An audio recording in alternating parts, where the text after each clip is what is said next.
नमस्ते प्रिय विद्यार्थियों, आज की इस वीडियो में हम क्लास 9th की चौथी poem the lake isle of Innisfree के द्वीप पर झील, जिसके कवि हैं विलियम बटलर येट्स। यहाँ पर प्रत्येक शब्द का प्रोनाउंसिएशन और प्रत्येक लाइन का अर्थ समझेंगे। तो चलते हैं, देर ना करते हुए इस वीडियो को स्टार्ट करते हैं। This well known poem explores the poet's longing for the peace and tranquility of Innisfree. Well known यानी प्रसिद्ध, नो यानी जानना, वेल यानी अच्छी तरह से जानना। तो क्या हो जाएगा? प्रसिद्ध। पोयम यानी कविता, पोयम यानी कविता होती है।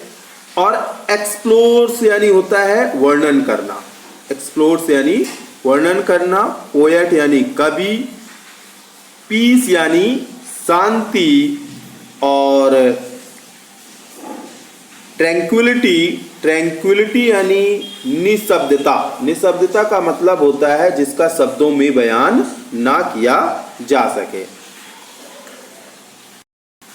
This well known poem explores the poet's longing for the peace and tranquillity of Innisfree.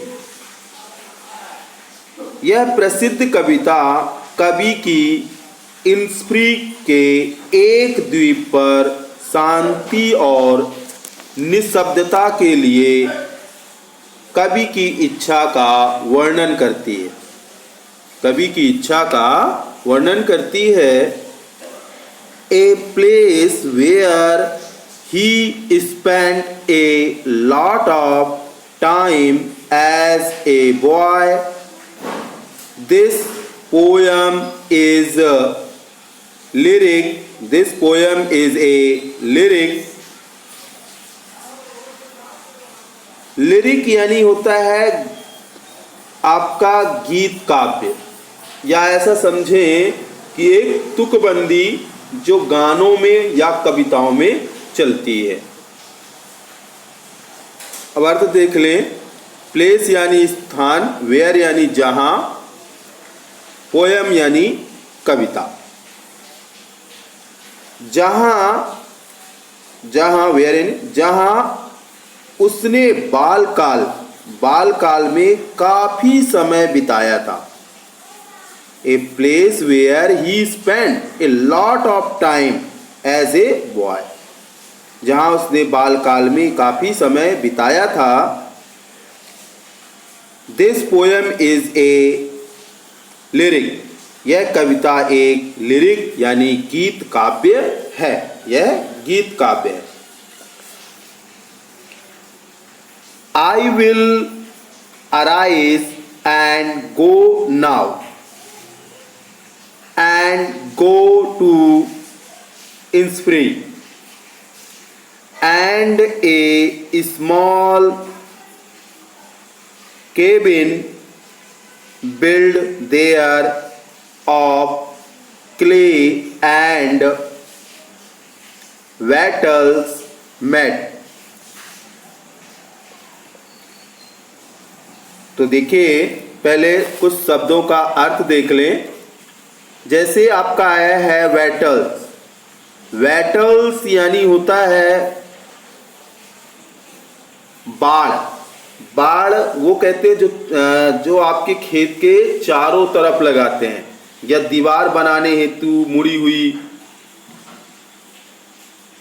लकड़ियां, चारों तरफ से आप जो बाड़ लगा लेते हैं, चारों तरफ से खेत के चारों तरफ बारी लगाते हैं, वो आपकी बाड़ है।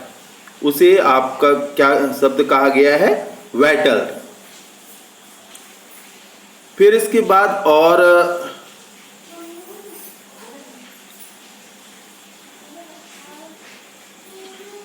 कैबिन यानी आपका छोटा सा लकड़ी या किसी का बना हुआ घर, वो आपका कैबिन कहला जाता है। जैसे आप देखते होंगे कि डॉक्टर का एक कैबिन होता है, या फिर एक आपका किसी भी ऑफिसर का एक कैबिन होता है। एक कमरे में 4-4 कैबिन बन जाते हैं, तो वह एक भाग होता है। तो अर्थ देखते हैं, मैं अब उठूंगा, आई विल अराइज, मैं अब उठूंगा, एंड गो टू इंस्प्री, मैं अब उठूंगा और इंस्प्री जाऊंगा। And A small cabin build their, और वहां एक छोटा कैबिन, वहां एक छोटा सा कैबिन बनाऊंगा, ऑफ क्ले एंड वेटल्स मैट, और मैं वहां एक छोटा केबिन मिट्टी और लकड़ी से बनाऊंगा। किससे? क्ले, क्ले यानी मिट्टी, क्ले यानी मिट्टी, और वेटल यानी बाड़, दीवारें चारों तरफ की, तो उस मिट्टी से दीवारें चारों ओर की बनाऊंगा, बाड़ बनाऊंगा, बाउंड्री बनाऊंगा।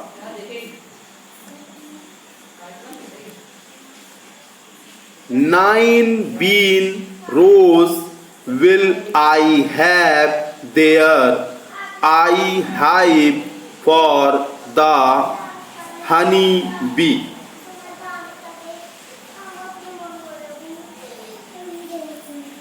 and leave alone in the bee loud glad। अब देखिए, बीन रोज क्या शब्द है? बीन रोज। तो बीन रोज का मतलब होता है सेम की पंक्तियां। बीन यानी सेम, सेमी, आपका बीन रोज यानी सेम की पंक्तियां। और शब्द है हनी बी, हनी बी यानी मधुमक्खी, हनी बी यानी मधुमक्खी। ग्लैड शब्द आया है ग्लैड, ग्लैड यानी आपका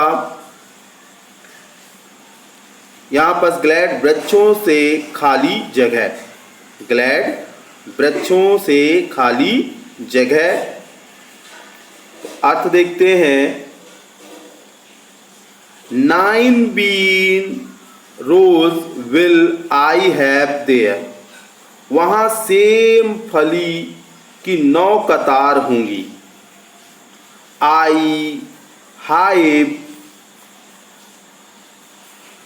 hive for the honey bee,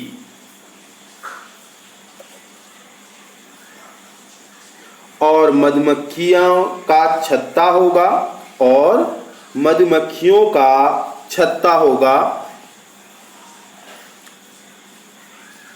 honey bee यानी मधुमक्खी, हाइव यानी छत्ता, और मधुमक्खियों का छत्ता होगा। And live alone in the bee loud glade, और मधुमक्खियों के भिनभिनाने की गूंज वाली वाणी में रहूंगा, और मधुमक्खियों की भिनभिनाने की गूंज वाली वाणी में रहूंगा। अब आगे देखते हैं अर्थ।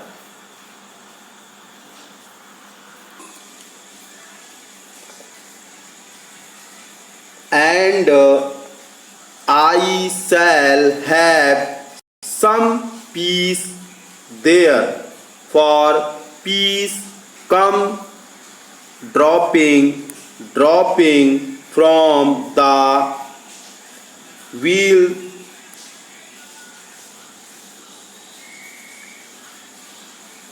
wheels of morning to where the cricket sings।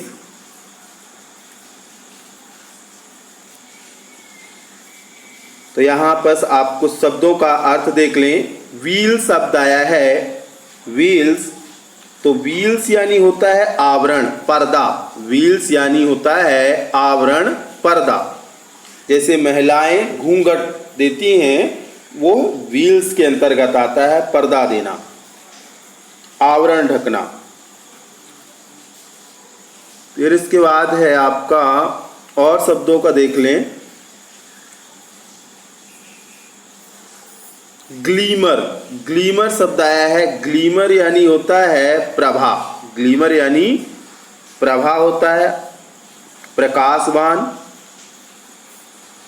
लिलेंट, लिलेंट यानी होता है एक छोटी भूरी और धूसर चिड़िया जिसकी चोंच छोटी होती है, जिसकी चोंच छोटी होती है। विंग्स यानी पंख, विंग्स यानी पंख। लिलेंट एक छोटा सा पक्षी होता है, एक छोटा सा पक्षी होता है जिसकी चोंच छोटी होती है।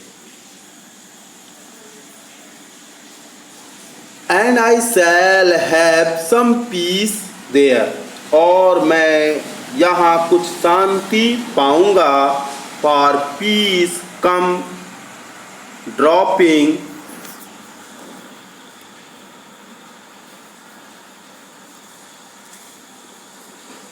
स्लो, यहाँ पर थोड़ा सा दबा हुआ था, स्लो, क्योंकि शांति धीमे धीमे आती है। स्लो यानी धीमे धीमे आती है। Dropping from the wheels of morning to where the cricket sings, और सुबह सुबह रात्रि का अंधेरा उठता जाता है, और सुबह सुबह रात्रि का अंधेरा उठता जाता है, जैसे घूंघट धीमे से उठता है और फिर झींगुर बोलने लगता है, और फिर झींगुर बोलने लगता है। क्रिकेट यानी आपका झींगुर होता है। यहाँ पर क्रिकेट का मतलब क्या लगाया गया है? झींगुर, ठीक है।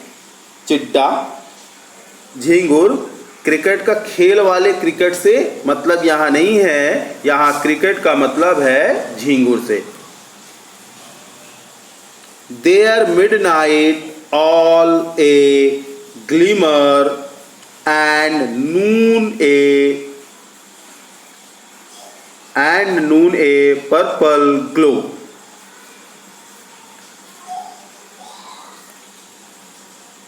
आधी रात चमकेगी और दोपहर जामुनी चमकेगी। There midnight all glimmer, glimmer यानी प्रभा, चमकना। आधी रात चमकेगी और दोपहर जामुनी चमकेगी। पर्पल यानी जामुनी, ग्लो यानी ग्लो करना, चमकना। And evening full of the linnets wings, और शाम लिलेंट पंछी के मधुर बोली से भर जाएगी। और शाम जो है वह लिलेंट पंछी के मधुर बोली से भर जाएगी।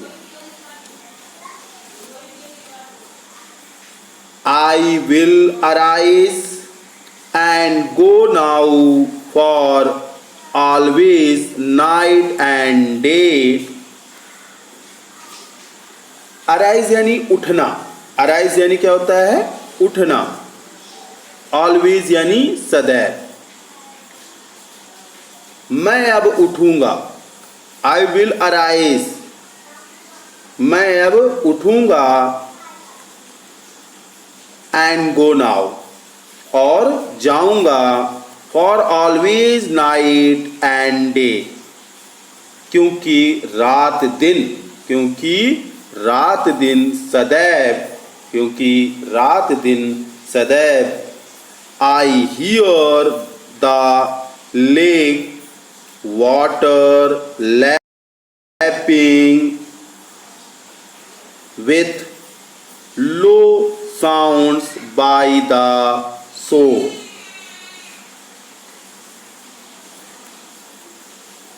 लैपिंग यानी होता है आपका आगे निकलना।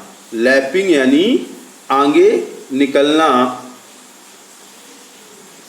पेवमेंट यानी होता है फुटपाथ। पेवमेंट यानी फुटपाथ। कोर यानी होता है अंतर्गर्भ यानी केंद्रीय भाग। आई हियर, फिर से पूरा अर्थ देख लेते हैं, पूरा एक एक शब्दों का। I will arise and go now, मैं अब उठूंगा और जाऊंगा। For always night and day, क्योंकि सदैव दिन और रात। I hear the lake water lapping with low sounds by the shore, मैं झील के पानी को किनारे से टकराने में मंदिम धीरे धीरे आवाज करते सुनता हूँ। मैं झील के पानी को, लेक यानी झील, हियर यानी सुनना। मैं झील के पानी को किनारे से टकराने के धीमी आवाज करते सुनता हूँ, मंदिम आवाज करते हुए सुनता हूँ। While I stand on the roadway, जब मैं रास्ते पर, रोडवे यानी रास्ते में, जब मैं रास्ते पर खड़ा रहता हूँ, रोडवे फुटपाथ पर मैं रास्ते पर खड़ा रहता हूँ। और ऑन द पेवमेंट्स ग्रे, जब मैं रास्ते पर या भूरे रंग के पथ पर खड़ा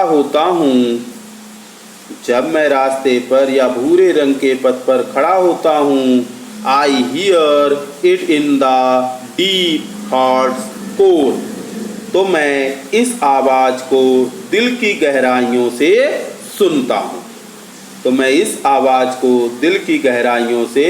सुनता हूँ। एक बार पुनः अर्थ बता देता हूँ प्रत्येक लाइन का शीघ्रता से। I will arise and go now and go to Innsbruck, मैं अब उठूंगा और इंस्प्री जाऊंगा। and a small cabin built there of clay and wattles made, और मैं वहाँ एक छोटा केबिन मिट्टी और लकड़ी से बनाऊंगा। 9 bean rows will I have there, a hive for the honey bee, वहाँ सेम फली की 9 कतार होंगी और मधुमक्खियों का छत्ता होगा। and leave alone in the bee loud glade, और मधुमक्खियों के भिनभिनाने की गूंज वाली वाणी में रहूंगा। and I shall have some peace there, for peace come dropping slow, और मैं यहाँ कुछ शांति पाऊंगा क्योंकि शांति धीमे धीमे आती है।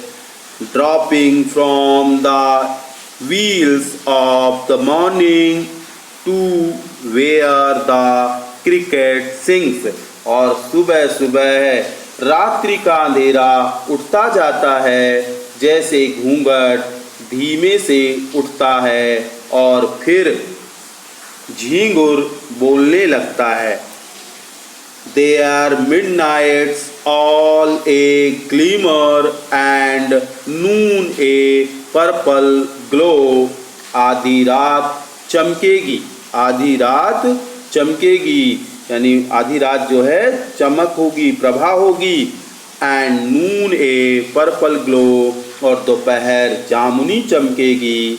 And evening full of the linnets wings, और शाम लिलेंड पक्षी के मधुर बोली से भर जाएगी। I will arise and go now for always night and day. मैं अब उठूंगा और जाऊंगा, क्योंकि सदैव दिन और रात। I hear the lake water lapping with low sounds by the shore.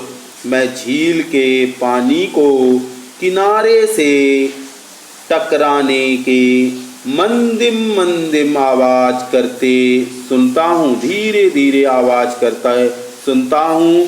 While I stand on the roadway or on the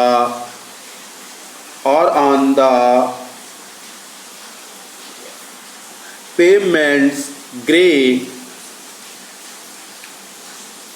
while जब मैं रास्ते पर या भूरे रंग के पथ पर खड़ा होता हूँ, I hear it in the deep heart's core, तो मैं इस आवाज को दिल की गहराइयों से सुनता हूँ। ये विलियम बटलर येट्स की यह पोयम आपकी कंप्लीट हुई। विद्यार्थियों, इस वीडियो को शेयर करें, सब्सक्राइब करें और लाइक करें। धन्यवाद।